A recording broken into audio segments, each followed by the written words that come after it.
एक कौम जो जुल्म के नीचे पिस रही थी।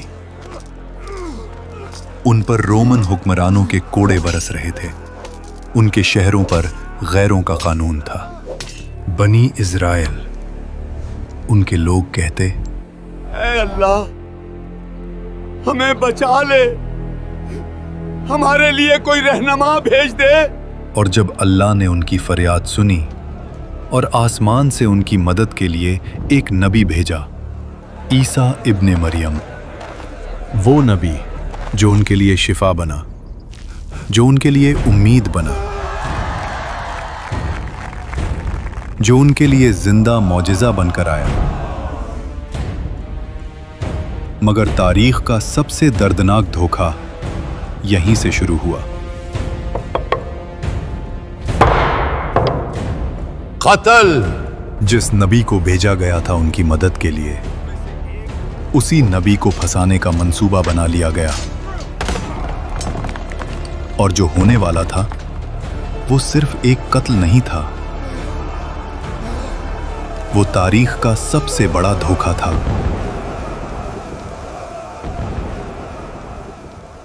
तो फिर सवाल ये है, जिस नबी को कत्ल करने आए थे वो गया कहां? और सूली पर लटक कर तड़पने वाला असल में कौन था? बैतुल मक़दिस, जेरूसलम, वही शहर जहां अंबिया की सदाएं गूंजी थीं, जहां सजदों की खुशबू थी और जहां अब रोमन झंडे लहराते थे। बनी इज़राइल का शहर, लेकिन हुक्म रोमन एम्पायर का चलता था। तुम्हें रूम की गुलामी कबूल करनी होगी, यह फैसला हतमी है।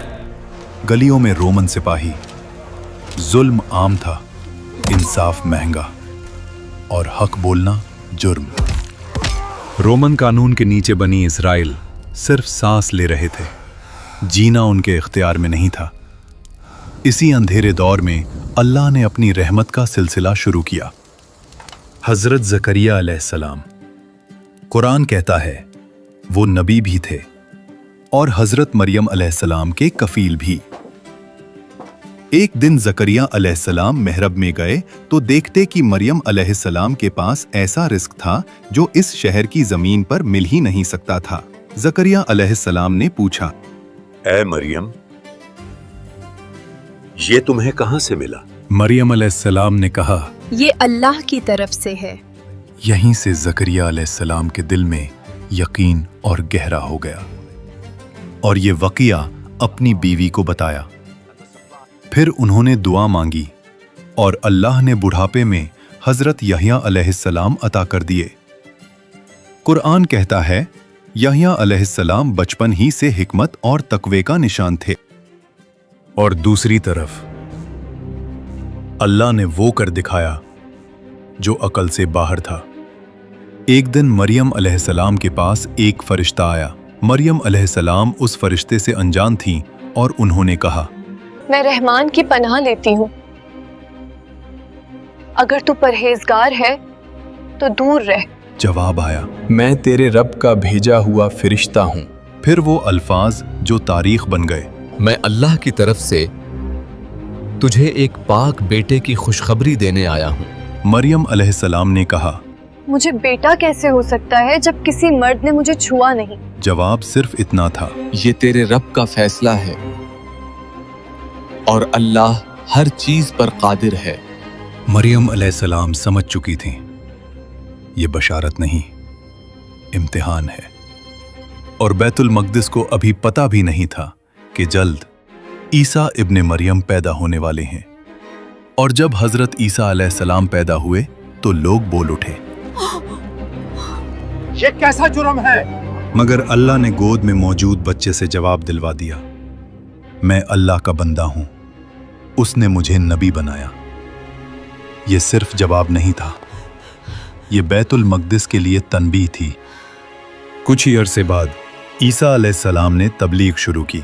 अपने पड़ोसियों से वैसा ही प्यार करो जैसा तुम खुद से करते हो। वो शहर शहर गए, गांव गांव गए, लोगों को हक के रास्ते पर चलने का हुक्म दिया। अल्लाह एक है और तुम उसी के बंदे हो और सिर्फ उसी की इबादत करो। उनके साथ कुछ सच्चे साथी भी थे जो दौलत के लिए नहीं, हक के लिए चले। ईसा अलैहिस्सलाम ने जब मुआज़ात दिखाए, जब मट्टी से परिंदे बनाकर उन्हें जिंदा कर दिखाया, जब अंधे देखने लगे,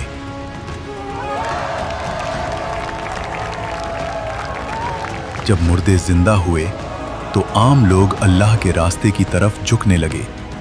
अब शिकार मिलना तो नामुमकिन हो चुका है। रोमन सिपाहियों को इस बार पैसे नहीं दिए तो वो तुम्हारी जान ले लेंगे। अल्लाह तुम्हारी मदद करेगा।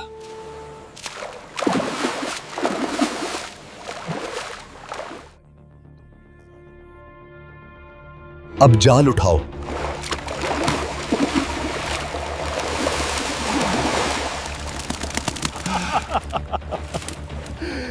ये कैसे हो सकता है? आप कौन हैं? मेरे साथ चलो, तुम्हें पता चल जाएगा। ये वो वक्त था जब लोगों को राहत मिल गई कि अल्लाह ने अपने नबी को उनकी रहनुमाई के लिए भेज दिया है, और यहीं से सरदारों के दिल और सख्त हो गए। उन्होंने कहा, याहिया पहले ही लोगों को हमसे अलग कर रहा है और अब ये ईसा के मौजिज़े लोगों को और गुमराह कर रहे हैं। हमारी रियासत खतरे में है। तफसीर इब्ने कसीर बताती है, यहूदी सरदारों ने रोमन हुक्मरानों के पास जाकर कहा, याहिया और ईसा बगावत करवा रहे हैं। ये खुद को बादशाह कह रहे हैं। झूठ था, लेकिन रोमन तलवार को सिर्फ हुक्म चाहिए होता है। गवर्नर ने पूछा, तुम चाहते क्या हो? जवाब आया, उन्हें गिरफ्तार करो। तफसीर इब्ने कसीर में आया है, याहिया अलैहिस्सलाम उस वक्त हुक्मरानों के जुल्म और गलत रिश्ते पर हक बोल रहे थे, तो रोमन और यहूदी सरदारों ने उन्हें कैद कर लिया और अपने सरदारों के सामने कत्ल करवा दिया। शहर ने खामोशी इख्तियार कर ली। एक शख्स भागता हुआ ईसा अलैहिस्सलाम के पास आया और कहने लगा, आपके खालाजाद भाई हजरत याहिया अलैहिस्सलाम को इन्होंने कत्ल करवा दिया है। ईसा अलैहिस्सलाम समझ गए कि जेरूसलम में उनके खिलाफ भी साजिश हो चुकी है। एक बार फिर अल्लाह के नबी के लिए कत्ल का फैसला लिखा जा रहा था। चेहरों पर तकवा का लिबास, मगर दिलों में हसद और खून। ईसा इब्ने मरियम हद से आगे जा चुका है। लोग उसे नबी कहने लगे हैं।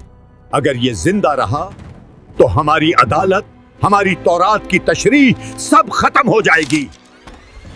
यहाँ तफसीर इब्ने कसीर के मुताबिक ये लोग हक को पहचानते थे मगर उसे छुपाते थे।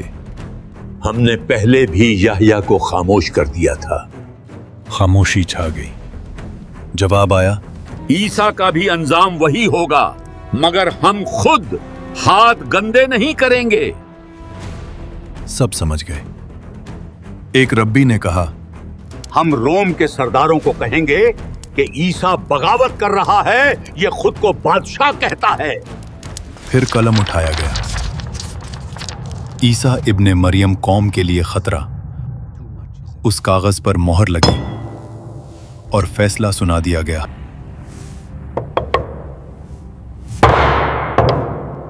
कत्ल। उस अदालत में ना इंसाफ था, ना रहमत, सिर्फ डर और कुर्सी बचाने की भूख। और कुरान की ये बात गूंजती है, वो नबी को नाहक कत्ल करते रहे। उस रात बैतुल मकदिस की अदालत से सिर्फ एक बिल नहीं निकला, एक और नबी के खून का रास्ता लिख दिया गया। और उन्हें लगता था कि इस दफा ईसा इब्ने मरियम बच नहीं पाएगा, मगर वो ये भूल चुके थे कि जिस रब ने मरियम अलैहिस्सलाम को पाक रखा, ज़करिया अलैहिस्सलाम की दुआ कबूल की, यहया अलैहिस्सलाम को शहादत के बाद भी लोगों के दिलों में जिंदा रखा, उसी रब ने ईसा इब्ने मरियम को सिर्फ तबलीग के लिए नहीं भेजा था। ये घटिया लोग अपने सच्चे नबी के खिलाफ साजिश कर रहे हैं। तफसीर इब्ने कसीर में आया है कि उस रात ईसा अलैहिस्सलाम अपने चंद वफादार साथियों के साथ बैठे हुए थे। कमरे में खामोशी थी, ऐसी खामोशी जो तूफान से पहले होती है। ईसा अलैहिस्सलाम ने कहा, आज रात तुम में से एक शख्स मुझे दुश्मनों के हवाले करेगा। साथियों के चेहरे बदल गए। किसी ने कहा, ऐ अल्लाह के नबी, क्या वो हम में से ही होगा? ईसा अलैहिस्सलाम ने निगाह उठाई और फरमाया, वो यहीं बैठा है। दिल तेज धड़कने लगे। तफसीर के मुताबिक वो शख्स यहूदा युदास था, जो जाहिर में साथी मगर दिल में लालच और खौफ रखता था। यहूदा की आंखों में लर्जिश आई। वो खामोशी से उठा और कमरे छोड़कर निकल गया। एक लड़के ने पूछा, क्या हम उसे रोकें? ईसा अलैहिस्सलाम ने सिर्फ इतना कहा, जो लिखा जा चुका है वो होकर रहेगा। और उस रात गद्दारी ने अपना कदम उठा लिया। अल्लाह ने फरमाया, ए ईसा, मैं तुझे अपनी तरफ उठाने वाला हूं और तुझे काफिरों से पाक करने वाला हूं। और फिर ईसा अलैहिस्सलाम ने वो बात कही जो आने वाले वक्त के लिए तारीख बन गई। मेरे बाद एक नबी आएगा, उसका नाम अहमद होगा। ये वही बात है जो कुरान ने खुद बयान की और इसका जिक्र बाइबल में भी है। वो आखिरी होगा, वो तुम्हें मेरी बातें भी बताएगा और जो तुम भूल गए उसे भी पूरा करेगा। क्या लोग उसे मान लेंगे? कुछ मानेंगे, कुछ इनकार करेंगे। और साथी समझ गए, ये सिर्फ बशारत नहीं थी, ये तारीख का अगला बाब था। बाहर निकलो, आज कोई नहीं बचेगा। अचानक बाहर से आवाज आई। साथी घबरा गए। ईसा अलैहिस्सलाम ने अपने साथियों से कहा, तुम सब यहां से चले जाओ और डरना नहीं, क्योंकि अल्लाह मुझे इन जालिमों से बचा लेगा। कमरे में खामोशी। आज तुम्हारा जादू नहीं चलेगा, दरवाजा तोड़ दो। और फिर वक्त रुक गया। ईसा अलैहिस्सलाम के गिर्द नूर छा गया। जमीन उनसे अलग होने लगी। आसमान के दरवाजे खुल गए और ईसा इब्ने मरियम जिंदा उठाए गए। यहूदी समझ ही न पाए कि जिसे वो पकड़ने आए थे वो तो उनके हाथ से निकल चुका था। कुरान बिल्कुल वाज़े कहता है, ना उन्होंने ईसा को कत्ल किया, ना सलीब दी, बल्कि उन पर शुबह डाल दिया गया। तो आखिर सवाल ये है कि ईसा इब्ने मरियम की जगह वो शख्स कौन था जिसे सलीब दी गई? इस शुबह के बारे में दो मशहूर रिवायत मिलती हैं। एक रिवायत के मुताबिक ईसा अलैहिस्सलाम को धोखा देने वाले गद्दार की शक्ल ईसा अलैहिस्सलाम जैसी बना दी गई और वही पकड़ा गया। दूसरी रिवायत, ईसा अलैहिस्सलाम के एक वफादार साथी ने कुर्बानी दी, उसकी शक्ल बदली गई और उसे गिरफ्तार कर लिया गया। कुरान किसी एक का नाम वाज़ेह नहीं करता, सिर्फ इतना बताता है कि ईसा अलैहिस्सलाम कत्ल नहीं हुए बल्कि जिंदा उठा लिए गए। यहूदी रब्बी और रोमन सिपाही गुमराही में रहे और उस आदमी को जंजीरों में जकड़कर लोगों के सामने घसीटते रहे और सूली पर चढ़ा दिया। वक्त गुजरता गया और बैतुल मक़दिस का वो राज, वो रात सिर्फ एक लम्हा नहीं बल्कि तारीख का सबक बन गया। ये सबक हमें ये सिखाता है, जब भी अल्लाह का नबी या कोई आम इंसान अल्लाह और उसके अहकाम की बात करता है, वक्त के फिरौन और तकवा का लिबास पहने मुनाफिक हमेशा उसके खिलाफ खड़े हो जाते हैं। उनके दिलों में हसद और खून सवार हो जाता है और वो अपनी गफलत और घमंड से हक का रास्ता रोकने की कोशिश करते हैं। ये रात सिर्फ एक नबी के लिए नहीं थी, ये हर मोमिन, हर इंसान के लिए सबक है। हक का साथ देना हमेशा मुसीबत से भरा होता है, मगर आखिरत और अल्लाह का फैसला हमेशा इंसाफ और जीत में होता है। ये वाक़या अभी ख़त्म नहीं हुआ। ईसा इब्ने मरियम वापस आएंगे जब दज्जाल का फितना उठेगा, और अगर